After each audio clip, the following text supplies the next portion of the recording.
What's up, YouTube? So before we get started with this video, on Get Up, they're going to be talking about some comments Shaq made about Dwight Howard. So see what they have to say about that.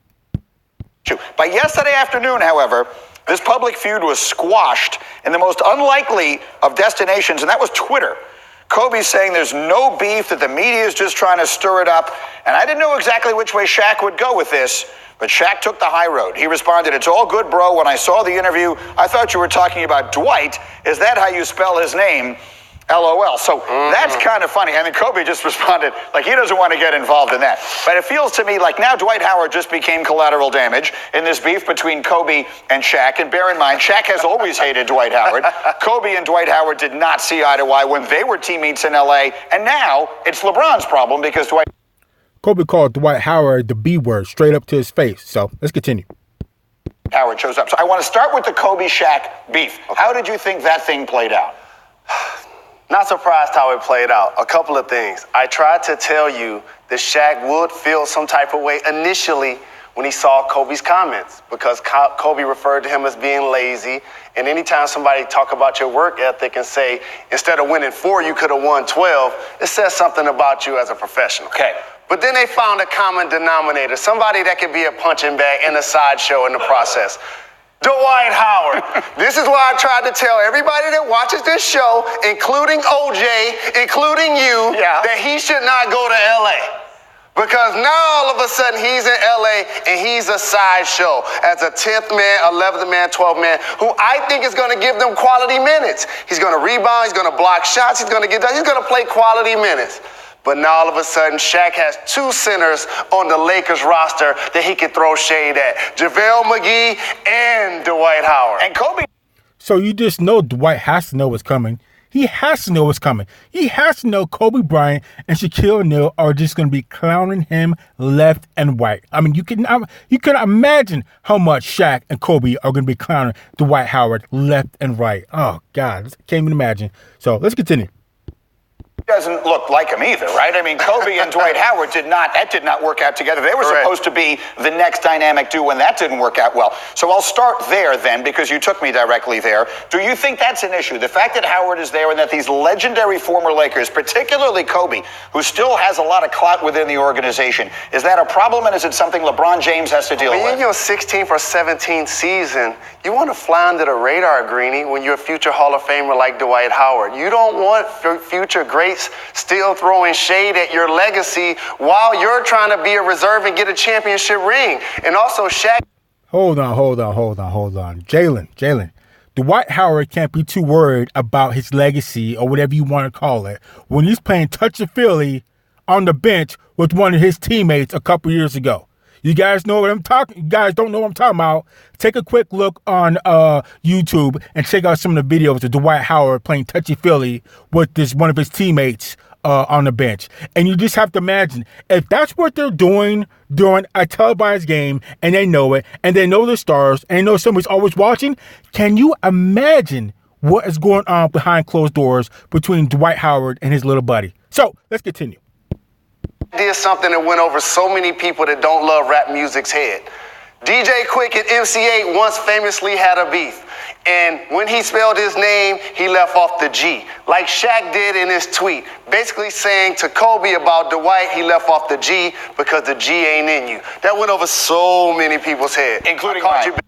Well, that does have some truth to it, Jalen Rose. But at the same time, Shaq left off the H. So either Shaq doesn't know how to spell Dwight, or there's something else to it. But I think you might be right about the G as not in Dwight Howard, especially because I don't know too many G's that play that type of touchy-feely game on the bench like that. I mean, and you know, they have to know that people are watching and that would probably get televised and caught. Like I said, you can only imagine what's going on behind closed doors if they're doing it on the bench of a televised game and they're stars. They know it. They absolutely know it. That's why the Lakers put in his contract, look, Dwight, we don't want to have any trouble out of you. At the first sign of trouble or of anything going on between you or anybody else, you're out of here and we don't have to pay you.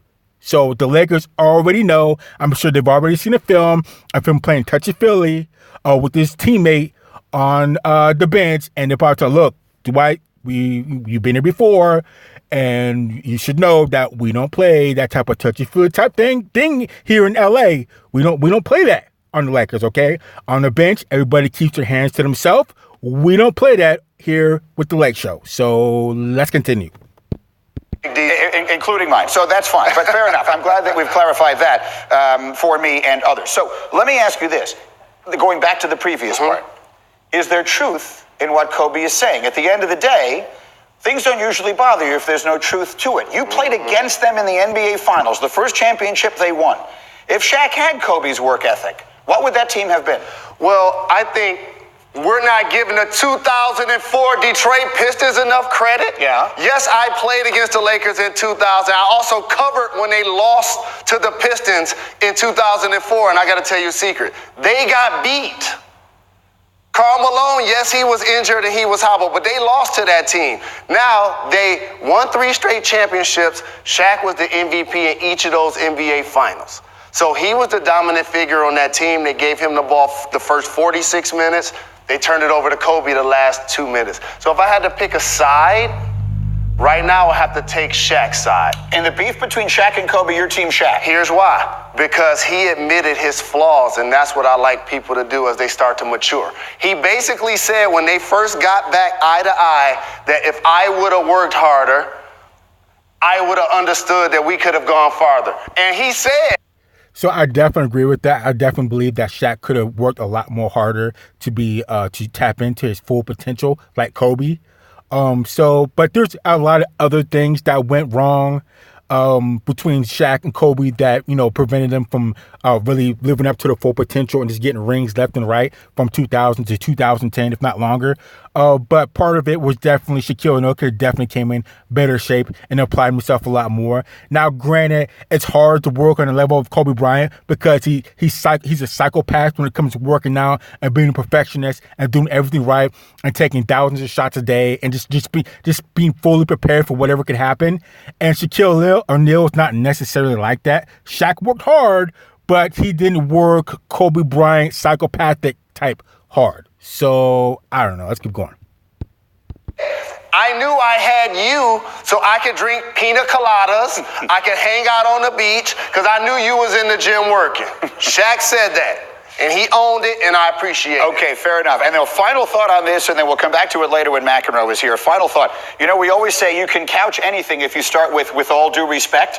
I think the new with all due respect is he would say this himself, right? If you say anything about anyone, like Kobe said that, like Shaq would be the first one to tell you. The first one, Green. If you say he'd be the first one to tell you, you can say anything about a person, and somehow it seems okay. It's almost like, I don't mean to insult